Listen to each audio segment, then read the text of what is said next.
Hi friends, నేను మీ LSR సార్ని. ఈరోజు నేను ఈ వీడియోలో conservative forces and non conservative forces గురించి డిస్కస్ చేయబోతున్నాను. Conservative forces, non conservative force అనేవి మనకి చాలా ఇంపార్టెంట్ కాన్సెప్ట్ ఈ వర్క్ ఎనర్జీ అండ్ పవర్ కాన్సెప్ట్లో. సో ఒకసారి జాగ్రత్తగా చూద్దాం. కన్జర్వేటివ్ ఫోర్సెస్, సో జనరల్గా మనము ఫోర్సెస్ ఏవైనా అవ్వచ్చు, either frictional force, viscous force, gravitational force, electrostatic force, ఇలా మనకు డిఫరెంట్ కైండ్స్ ఆఫ్ ఫోర్సెస్ ఉన్నాయి. మరి ఈ ఫోర్సెస్ మనము ఓన్లీ టూ టైప్స్గా మాత్రమే కాల్ చేయడానికి పాసిబిలిటీగా ఉంది. ఆ టూ టైప్స్గా కాల్ చేసేటువంటి పాసిబిలిటీ ఉన్నటువంటి నేమ్స్ ఏంటంటే, ఒకటి కన్జర్వేటివ్ ఫోర్సెస్, రెండవది నాన్ కన్జర్వేటివ్ ఫోర్సెస్. అంటే ఓవరాల్గా అన్ని ఫోర్సెస్ మొత్తాన్ని కూడా మనం ఇక్కడ ఓన్లీ టూ టైప్స్గా కాల్ చేస్తున్నాము. ఆ ఫోర్సెస్ని ఏమంటామంటే conservative forces, non conservative forces. ఎప్పుడు మనకి ఫోర్సెస్ని కన్జర్వేటివ్ ఫోర్సెస్ అని చెప్పేసి కాల్ చేయాలి, ఎప్పుడు మనకి ఫోర్సెస్ని నాన్ కన్జర్వేటివ్ ఫోర్సెస్గా కాల్ చేస్తాం అనేది ఈరోజు మనం డిస్కస్ చేయబోతున్నాం. వెరీ వెరీ ఇంపార్టెంట్ కాన్సెప్ట్ ఇది, జాగ్రత్తగా చూద్దాం ఒకసారి.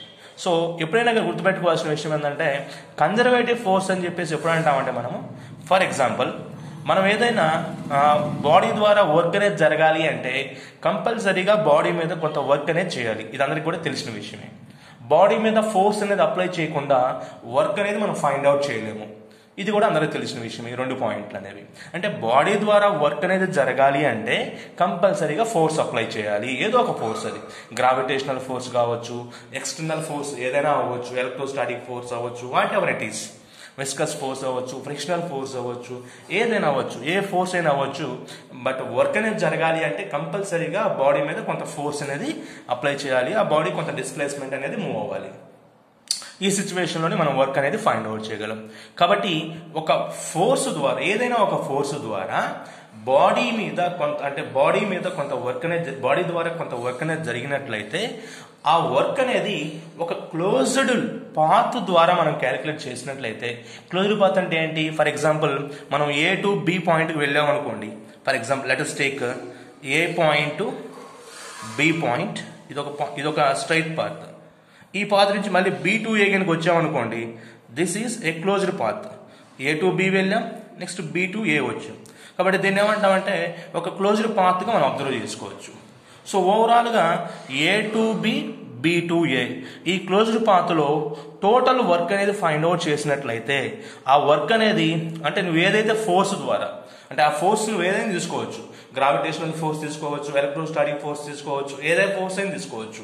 ఆ ఫోర్స్ ద్వారా ఆ బాడీ మీద, అంటే ఆ బాడీ ద్వారా జరిగినటువంటి వర్క్ ఏదైతే ఉందో ఆ వర్క్ అనేది ఎలాంగ్ ది క్లోజ్డ్ పాత్ మొత్తం క్యాలిక్యులేట్ చేస్తే ఆ టోటల్ వర్క్ అనేది జీరో అయినట్లయితే అప్పుడు ఆ బాడీ మీద అప్లై చేసినటువంటి ఆ ఫోర్స్ని ఏమని కాల్ చేస్తామంటే కన్జర్వేటివ్ ఫోర్స్ అని చెప్తాము.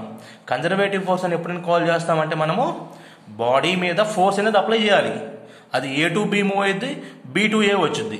ఫైనల్గా రిజల్ట్ చూసామనుకోండి, ఏ టు బి మూవ్ అయినటువంటి work, B to A move అయినటువంటి వర్క్ మొత్తాన్ని మనము యాడ్ చేసినట్లయితే then we will get zero work. And that zero work reason అయినటువంటి ఫోర్స్ ఏదైతే ఉంటుందో ఆ ఫోర్స్ని మనం ఏమని కాల్ చేస్తామంటే కన్జర్వేటివ్ ఫోర్స్ అంటాము. కన్జర్వేటివ్ ఫోర్స్ అని చెప్పేసి కాల్ చేస్తూ ఉంటాము. అయితే ఈ కన్జర్వేటివ్ ఫోర్స్కి ఒక చిన్న ఎగ్జాంపుల్ కనుక తీసుకున్నట్లయితే, మనం ఒక బాడీని గ్రౌండ్ నుంచి కొంత హైట్కి, ఒక బాడీని గ్రౌండ్ నుంచి కొంత హైట్కి కనుక థ్రోన్ చేసినట్లయితే, ప్రొజెక్ట్ చేసినట్లయితే, ఆ సిచ్యువేషన్లో గ్రౌండ్ నుంచి సర్టెన్ హైట్కి థ్రోన్ చేసినటువంటి బాడీ ద్వారా జరిగినటువంటి వర్క్కు, అంటే వర్క్ ఏమవుతుందంటే W is equal to minus mgh. ఇది అందరికీ కూడా తెలిసిన విషయం. ఎందుకంటే యాక్సలరేషన్ డ్యూ టు గ్రావిటీ అంటే నెగిటివ్ డైరెక్షన్లో యాక్ట్ అవుతుంది కాబట్టి వర్క్ అనేది నెగిటివ్ వర్క్ అవుతుంది. డిస్ప్లేస్మెంట్ ఏమో అప్వర్డ్ డైరెక్షన్లో ఉంటుంది, వర్క్ ఏమో నెగిటివ్ వర్క్ అవుతుంది. ఫోర్స్ ఏమో డౌన్వర్డ్ డైరెక్షన్లో ఉంటుంది, గ్రావిటేషనల్ ఫోర్స్. డిస్ప్లేస్మెంట్ ఏమో అప్వర్డ్ డైరెక్షన్లో ఉంటుంది. Therefore work done by the gravitational force when body is projected vertically upward direction is given by W is equal to mgh. మళ్ళీ ఇప్పుడు మనకి క్లోజ్డ్ పాత్ కౌంట్ చేయాలంటే వర్టికల్గా పైకి వేసిన బాడీ మళ్ళీ ఏమవుతుంది, రిటర్న్ డౌన్వర్డ్ డైరెక్షన్లో వెళ్ళిపోతుంది. ఆ సిచ్యువేషన్లో వర్క్ ఎంత అవుతుంది? Plus mgh. Work is equal to plus mgh. ఎప్పుడు ఇది? డౌన్వర్డ్ డైరెక్షన్లో. ఇది డౌన్వర్డ్ డైరెక్షన్, ఇది అప్వర్డ్ డైరెక్షన్. సో ఓవరాల్గా మనము క్లోజ్డ్ పాత్ కౌంట్లో కనుక వర్క్ అనేది ఫైండ్ అవుట్ చేసినట్లయితే, if you take the total work done along the closed path, అంటే అప్వర్డ్ డైరెక్షన్లోను డౌన్వర్డ్ డైరెక్షన్లోను టోటల్ వర్క్ కనుక ఫైండ్ అవుట్ చేసినట్లయితే MGH మైనస్ MGH లేకపోతే మైనస్ MGH ప్లస్ MGH రెండు క్యాన్సిల్ అయిపోతే ఫైనల్గా వర్క్ ఏమైంది, 0 అవుతుంది. ఇలాంటి సిచ్యువేషన్లో మరి మనం పైకి విసినటువంటి బాడీ మీద యాక్ట్ అయినటువంటి గ్రావిటేషనల్ ఫోర్స్ ఏదైతే ఉందో ఆ గ్రావిటేషనల్ ఫోర్స్ అనేది ఏ టైప్ ఆఫ్ ఫోర్స్ అవుతుందంటే కన్జర్వేటివ్ ఫోర్స్ అవుతుంది. So gravitational force is best example for this conservative force. So due to this gravitational force along the closed path the work done by the body is equal to, దేనికి equal అయింది, 0కి equal అయింది. కాబట్టి ఈ gravitational force ఏమని call చేస్తాం, conservative force అని చెప్పేసి కాల్ చేస్తూ ఉంటాము. సో కాబట్టి ఈ గ్రావిటేషనల్ ఫోర్స్ అనేది కన్జర్వేటివ్ ఫోర్స్కి ఒక బెస్ట్ ఎగ్జాంపుల్. ఇంకొక పాయింట్కి నేను తీసుకున్నట్లయితే మనము ఈ కన్జర్వేటివ్ ఫోర్స్ అనేవి ఎప్పుడూ కూడా పాత్ మీద డిపెండ్ అవ్వు. అంటే పాత్ మీద డిపెండ్ అవ్వని దాని అర్థం ఏంటంటే, ఫర్ ఎగ్జాంపుల్ మనకి అది గ్రౌండ్ మీద జరగాల్సినటువంటి అవసరం ఏమి లేదనమాట, ఎక్కడైనా జరుగుతుంది. గ్రావిటేషనల్ ఫోర్స్ తీసుకున్నాం అనుకోండి, బాడీని మనం అప్వర్డ్ డైరెక్షన్లో థ్రోన్ చేసాం. సో అదే సిచ్యువేషన్ మనము ఎర్త్ మీద ఉన్నటువంటి ఏ ప్లేస్ మీద తీసుకున్నా కానీ సేమ్ రిజల్ట్ వచ్చేస్తుంది.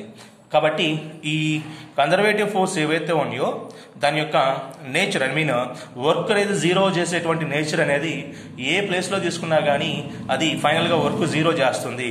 దాని అర్థం ఏంటంటే work done is independent of the path followed by the body.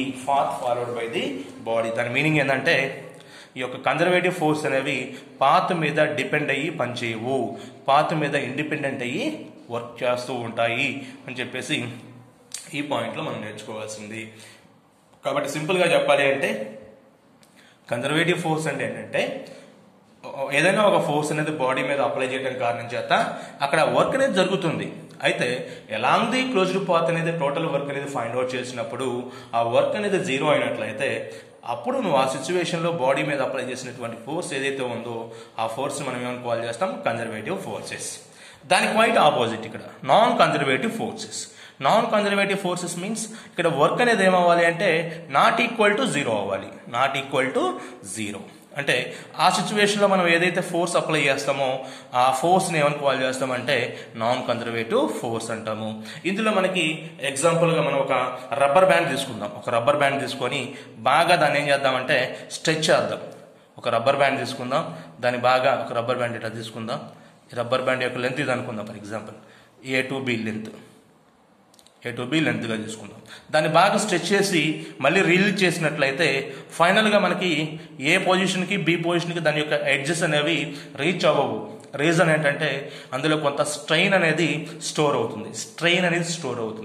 మరి ఆ స్ట్రెయిన్ స్టోర్ అయినప్పుడు ఆ స్ట్రెయిన్ అనేది స్టోర్ అవ్వటానికి రీజన్ ఏంటంటే, అంటే ఆ స్ట్రెయిన్ స్టోర్ అయినప్పుడు మనం ఏదైతే రెండు సైడ్లు టెన్సైల్ స్ట్రెస్ అనేది అప్లై చేసి, అంటే రెండు సైడ్లు మనం అప్లై చేసి ఎలాస్టిక్ రబ్బర్ని రెండు సైడ్లు మనం కనుక ఫోర్స్ అప్లై చేసి పుల్ చేసినట్లయితే అప్పుడు ఫైండ్ అవుట్ చేసినటువంటి వర్క్ అనేది మీరు క్యాల్కులేట్ చేయండి. ఆ తర్వాత రిలీజ్ చేసినప్పుడు W2 అనుకోండి. రిలీజ్ చేసినప్పుడు వర్క్ ఏమవుతుందంటే ఇనీషియల్ ఏదైతే మనం స్ట్రెచ్ చేసామో ఆ వర్క్తో కంపేర్ చేసుకున్నప్పుడు మనము రిలీజ్ చేసినప్పుడు ఈ రబ్బర్ ద్వారా జరిగేటువంటి వర్క్ ఈ రెండు కూడా ఈక్వల్ అవ్వవు అనమాట. ఎందుకు ఈక్వల్ అవ్వవు అంటే ఆ 2 ఎండ్స్ అనేవి ఒరిజినల్ పొజిషన్కి రీచ్ అవ్వవు. Because some strain is there. కొంత స్ట్రెయిన్ అనేది ఆ ఎలాస్టిక్ రబ్బర్లో స్టోర్ అయి ఉంటుంది. అలా స్టోర్ అయి ఉంటుంది కాబట్టి ఫైనల్గా నువ్వు రిలీజ్ చేసిన తర్వాత ఎండ్స్ అనేవి ఇనీషియల్ పొజిషన్ రీచ్ అవ్వవు. కాబట్టి వర్క్ డన్ అనేది ఇనీషియల్ అంటే స్ట్రెచ్చింగ్ చేసినటువంటి వర్క్ డన్కి ఈక్వల్ అవ్వదు. కాబట్టి అక్కడ కొంత వర్క్ అనేది స్టోర్ అయిపోయి ఉంటుంది. మనకు కొంత స్ట్రెయిన్ ఎనర్జీ ఫామ్లో కొంత వర్క్ అనేది స్టోర్ అయిపోయి ఉంటుంది. కాబట్టి ఇక్కడ వర్క్ అనేది నాట్ ఈక్వల్ టు 0 అని చెప్తాం. Work is not equal to 0 in the situation. That's why ఇక్కడ మనం ఏదైతే ఎలాస్టిక్ ఫోర్స్ అనేది రబ్బర్ మీద అప్లై చేస్తున్నామో ఆ ఫోర్స్ని ఏమని కాల్ చేస్తామంటే నాన్ కన్జర్వేటివ్ ఫోర్స్ అంటాము. Elastic force, non conservative force, because the work done by the body along the closed path అంటే ఏంటి, ఫస్ట్ స్ట్రెచ్ చేసాం, ఆ తర్వాత రిలీజ్ చేసాం, క్లోజ్డ్ పాత్ అది. కాబట్టి ఆ క్లోజ్డ్ పాత్ సిచ్యువేషన్లో work is not equal to zero అయింది. ఎందుకంటే స్ట్రెచ్ చేసినప్పుడు ఒక రకమైన వర్క్ ఉంటుంది, రిలీజ్ చేసినప్పుడు ఇంకో రకమైనటువంటి వర్క్ అనేది అక్కడ మనం గమనించగలం. జస్ట్ మీరు ఇమాజిన్ చేయొచ్చు ఆ సిచ్యువేషన్ మొత్తాన్ని కూడా. కాబట్టి work is not equal to zero అని చెప్పాం కాబట్టి then the applied force which is there, that is elastic force, that force is a non-conservative force. అదేవిధంగా ఈ నాన్ కన్జర్వేటివ్ ఫోర్స్ అనేవి పాత్ మీద డిపెండ్ అయ్యి పనిచేస్తూ ఉంటాయి. So work done is depends on the path followed by the body. కంపల్సరీగా ఈ non conservative force అనేవి పాత్ మీద డిపెండ్ అయ్యి పనిచేస్తూ ఉంటాయి. ఫర్ ఎగ్జాంపుల్ మనం ఫ్రిక్షనల్ ఫోర్స్ తీసుకున్నాం అనుకోండి. ఫ్రిక్షనల్ ఫోర్స్ తీసుకున్నప్పుడు ఫ్రిక్షనల్ ఫోర్స్ అనేది బాడీ మీద యాక్ట్ అయ్యేటువంటి సిచ్యువేషన్ అనేది దేని మీద డిపెండ్ అయి ఉంటుందంటే కోఎఫిషియంట్ ఆఫ్ ఫ్రిక్షన్ మీద డిపెండ్ అయ్యి బాడీ మీద అప్లై చేసేటువంటి ఫ్రిక్షనల్ ఫోర్స్ యాక్ట్ అయి ఉంటుంది. కాబట్టి కోఎఫిషియంట్ ఆఫ్ ఫ్రిక్షన్ మారే కొద్దీ ఈ ఫ్రిక్షనల్ ఫోర్స్ అనేది బాడీ మీద యాక్ట్ అవడం ఇంక్రీజ్ అవుతుంది. కాబట్టి ఆ సిచ్యువేషన్లో వర్క్ డన్ అనేది డిఫరెంట్గా క్రియేట్ అవుతుంది. కాబట్టి ఈ ఫ్రిక్షనల్ ఫోర్స్ ఏదైతే ఉందో, అంటే నాన్ కన్జర్వేటివ్ ఫోర్స్ ఏదైతే ఉందో, ఎగ్జాంపుల్ చెప్తాను, నాన్ కన్జర్వేటివ్ ఫోర్స్ ఏదైతే ఉందో ఈ నాన్ కన్జర్వేటివ్ ఫోర్స్ అనేవి పాత్ మీద డిపెండ్ అయ్యి పనిచేస్తూ ఉంటాయి. అంటే ఒక రకమైన ఫోర్స్ అప్లై చేసేటువంటి, ఒక రకమైన ఫ్రిక్షన్ అప్లై చేసేటువంటి సర్ఫేస్ మీద ఒక రకంగా వర్క్ జరిగితే ఇంకో రకంగా కొంత amount of frictional force increase చేసాం అనుకోండి, ఆ సిచ్యువేషన్లో మనకి ఇంకో రకమైనటువంటి వర్క్ డన్ ని క్రియేట్ చేస్తూ ఉంటాయి. కాబట్టి these non conservative forces are path dependent forces గా మనం చెప్తూ ఉంటాము. So this is the main importance of conservative force and non conservative force. కాబట్టి జాగ్రత్తగా మీరు గుర్తుపెట్టుకోవాల్సిన విషయం ఏంటంటే కన్జర్వేటివ్ ఫోర్స్ అని చెప్పేసి ఎక్కడ ఇచ్చినా కానీ మీకు we should remember the force which is acts on the body. Due to that force, the work done by the body along the closed path is equal to zero అని చెప్పేసి మనం గమనించాలి. దానికి క్వైట్ ఆపోజిట్ హియర్. ఏదైతే మనం force apply చేస్తామో ఆ సిచ్యువేషన్లో బాడీ ద్వారా జరిగినటువంటి వర్క్ డన్ ఏదైతే ఉందో along the closed path అనేది is not equal to zero. That kind of forces is called as non-conservative forces. So the best example for non-conservative forces, frictional force and elastic force. And conservative forces, best example, gravitational force and electrostatic forces. So right, అదేవిధంగా మీకు నేను post చేసే ప్రతి video, ఇట్లాంటి videos మీకు కావాలన్నా, నేను post చేసే ప్రతి వీడియో మీకు రావాలన్నా కానీ LSR ఫిజిక్స్ ఛానల్ సబ్స్క్రైబ్ చేసుకోండి. అదేవిధంగా పక్కనే ఉన్నటువంటి బెల్ ఐకాన్ క్లిక్ చేయండి. నేను పోస్ట్ చేసే ప్రతి వీడియో కూడా మీకు నోటిఫికేషన్ ఫామ్లో వస్తుంది. Thank you very much.